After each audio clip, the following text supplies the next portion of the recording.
Yo, what's up? What's going on? It's Lugo back with Fat to Fit day 34. Today I hit some chest, shoulders, triceps, and some side delts. And today honestly was it was a pretty good lift. Like these close grip benches, I'm like up 10 pounds from last week on these, and my body weight just like went down again by 2 pounds. I'm the lowest I weighed in man, I think a month almost. Like I legit stagnated for almost a month, and I dropped to 327 this morning. And I haven't even been weighing after like cardio or anything. This is just in the morning, which is good. Like it's a good sign. And then my strength is still here, like, or still increasing because I'm coming back from lifting, not lifting. This was like 130 for 3 sets of 10, and it felt easy, like super easy. Form was locked in, no pain anywhere. Like it actually felt so good. And I only did 120 last week, so I'm literally up 10 pounds. Usually I would go up five, but I was like, man, this is still too easy. So I was like, I'm just gonna go up by 10 because I think it's important to keep the effort high while you're cutting. I think a lot of people think, well, I'm cutting, so I have to, do less or lift like not as hard. And I think that's the opposite of really what you want to do, right? You want to fight as long as you can to keep that muscle within bounds, obviously, right? You don't want to be maxing out. And I'm not, everything is very high reps, but within those high reps, like making sure that you're exerting pretty hard on your workouts, right? I don't think that when you're cutting is the time to really take it easy. You definitely want to be exerting pretty hard.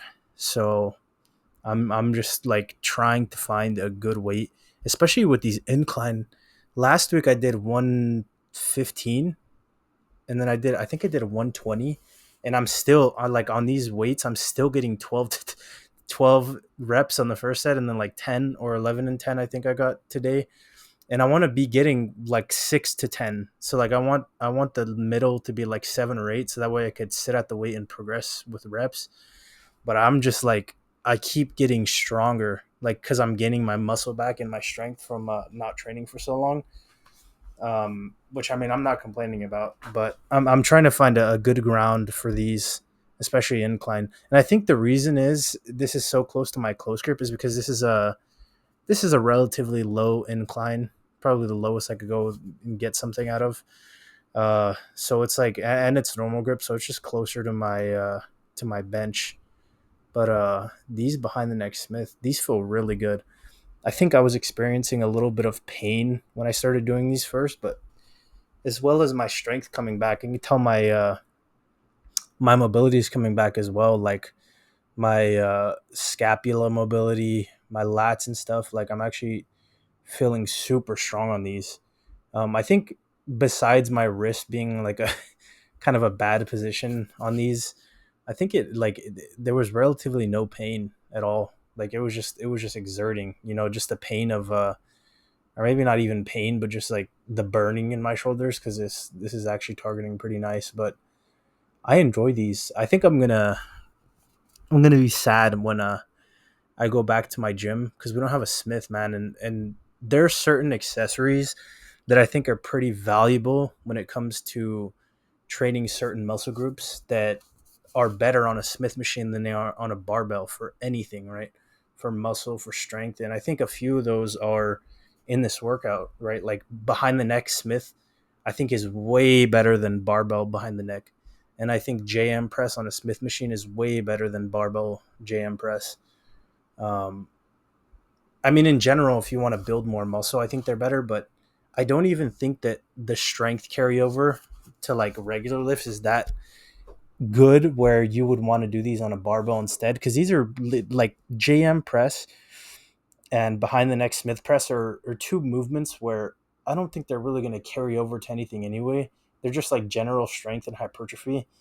So I think it's just better to do them on a Smith because you're going to get more out of them doing them on a Smith machine than you are on a barbell. And you really don't want to be adding that extra stability stress on these I think it's just better to focus on the muscle with these and contracting and really getting a good stretch. But I think this week for the JM, I did a better job of controlling the eccentric, even though my eyes were getting absolutely glossed by the sun. Like I legit had to close my eyes during this because the sun was beaming down. And honestly, that's my fault because I think I worked out like 30, 40 minutes later than I usually do. So this was way like an hour past where I needed to be. And I usually work out like at 5:30 to 6 a.m.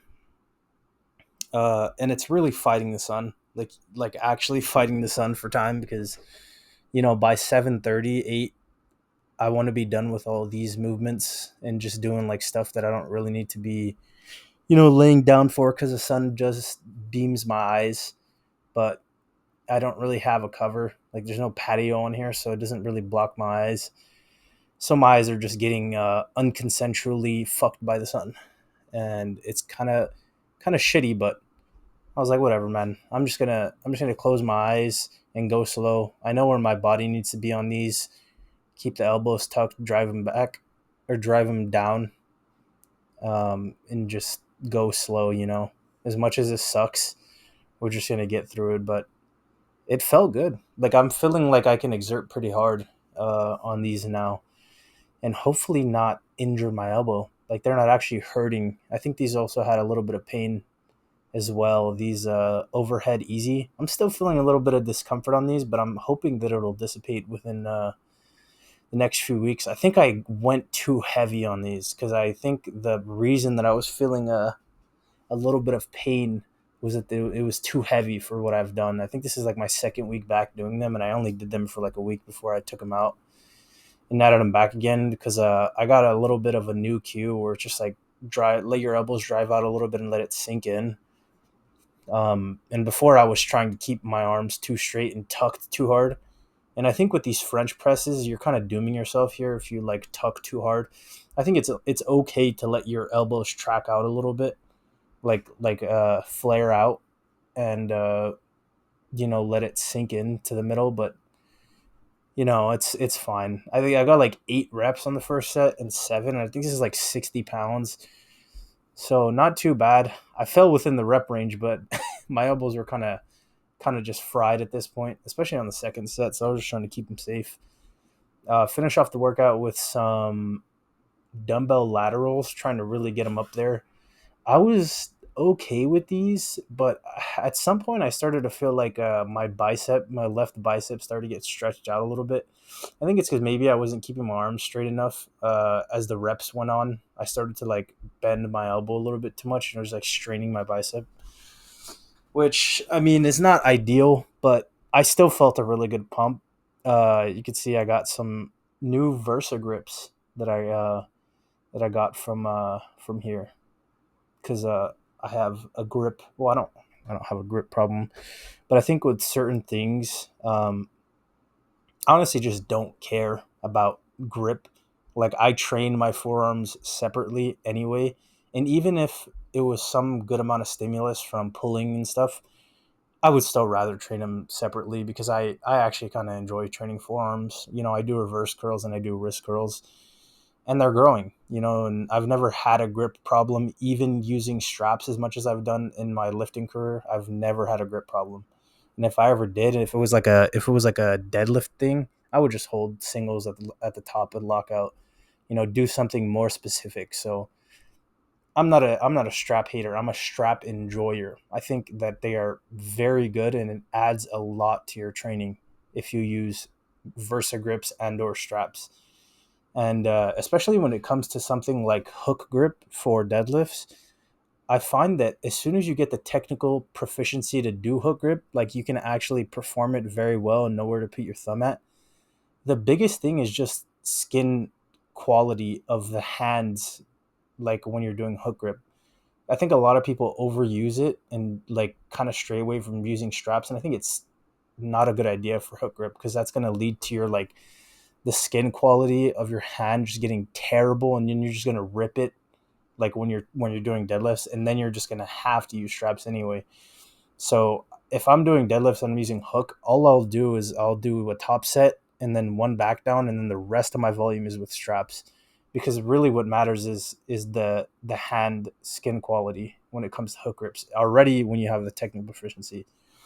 Um, but I was blabbering. The video has come to an end. If you enjoyed the video, please leave a like, comment, subscribe, and I'll see you next week for, or not next week, tomorrow for day 35. Goodbye.